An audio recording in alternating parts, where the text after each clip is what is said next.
Buenas tardes con todos, soy el psicólogo forense Jimmy Henry Loaiza Cuenca, además soy psicólogo clínico y he sido designado para evaluar el impacto psicológico del abuso sexual sufrido por la señora Elisa Mouilia, a quien he evaluado dentro del proceso judicial en cuestión.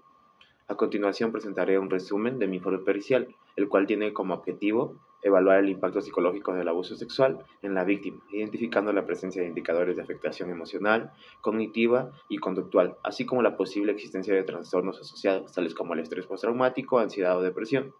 Asimismo, se analizará la coherencia del testimonio en función de sus capacidades cognitivas y emocionales, con el fin de proporcionar información relevante para el proceso judicial. Tenemos la metodología aplicada. Como primer punto tuvimos la revisión documental de 2 videos donde se entrevistaba a Elisa Moila e Íñigo Errejón. Asimismo tenemos la observación clínica forense, tuvimos el uso del CIE-10 y del DSM-5 y tuvimos la aplicación de algunos reactivos. Estas pruebas fueron algunas pruebas psicológicas diversas, como son el inventario multifásico de personalidad de Minnesota, el MPI-2. Asimismo, tuvimos la escala de ansiedad de estado y rasgo, más conocida como el STAI. La tercera prueba tuvimos la escala de estrés postraumático de Davidson, más conocida como el DTS. Asimismo, tuvimos un listado de síntomas breves, como fueron el LCB-50. También tuvimos la escala de estrés postraumático, más conocida como el PCL-5. La aplicación de la prueba de autoestima de Rosenberg y finalmente la escala de depresión de Beck, más conocida como el BDI.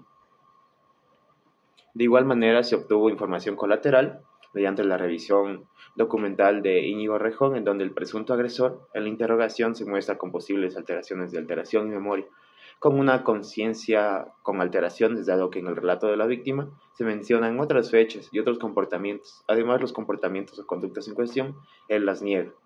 Como resultados de las evaluaciones pertinentes, se pudieron identificar síntomas de trastorno de estrés postraumático, también tuvimos ansiedad y depresión en la víctima. Además, algunos resultados destacaron elevados puntajes en la escala de estrés postraumático del DTS y el PSL-5. Asimismo, tuvimos ansiedad alta en situaciones actuales y en el rasgo de personalidad. Tuvimos en depresión significativos síntomas depresivos, en autoestima baja autoestima, común en víctimas de abuso. A su vez, se puede mencionar en la discusión forense, dentro del contexto e impacto emocional, que el abuso sexual ha generado alteraciones emocionales y cognitivas, incluidas las dificultades de memoria y concentración. También tenemos que la víctima presentó un cuadro de reexperimentación del trauma, teniendo evitación y alteraciones en el estado de su ánimo. Por su parte, se puede decir que también la incoherencia en el testigo y en el testimonio de la víctima es una consecuencia del impacto emocional y cognitivo del abuso, y más bien no de una indicación de falsedad.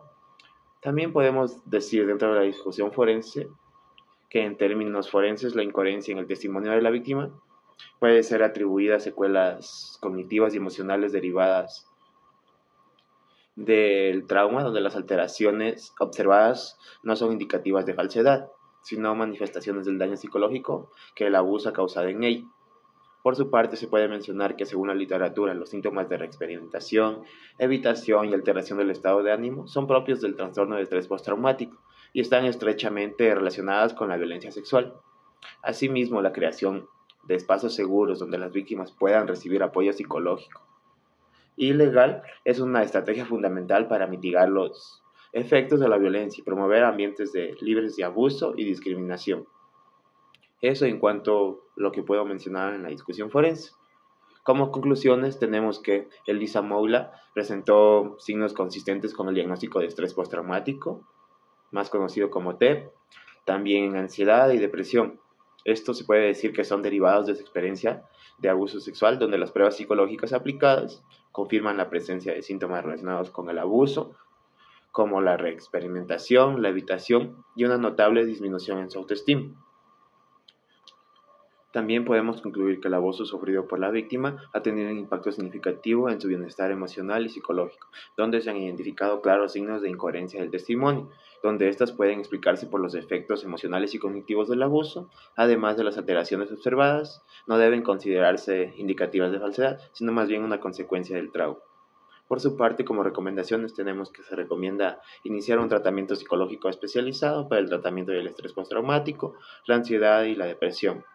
También, según lo solicitado, es recomendable brindar en este caso un apoyo emocional en un entorno seguro y de apoyo para que pueda continuar con su proceso de recuperación. De la misma manera, se recomienda una evaluación psicológica periódica para monitorizar la evolución del estado de salud mental de la víctima. Finalmente, se recomienda que Lisa reciba terapia cognitivo-conductual centrada en el trauma para ayudar a manejar los síntomas del trastorno de estrés postraumático. Eso es todo lo que puedo informar en cuanto a mi informe pericial. Gracias por su atención.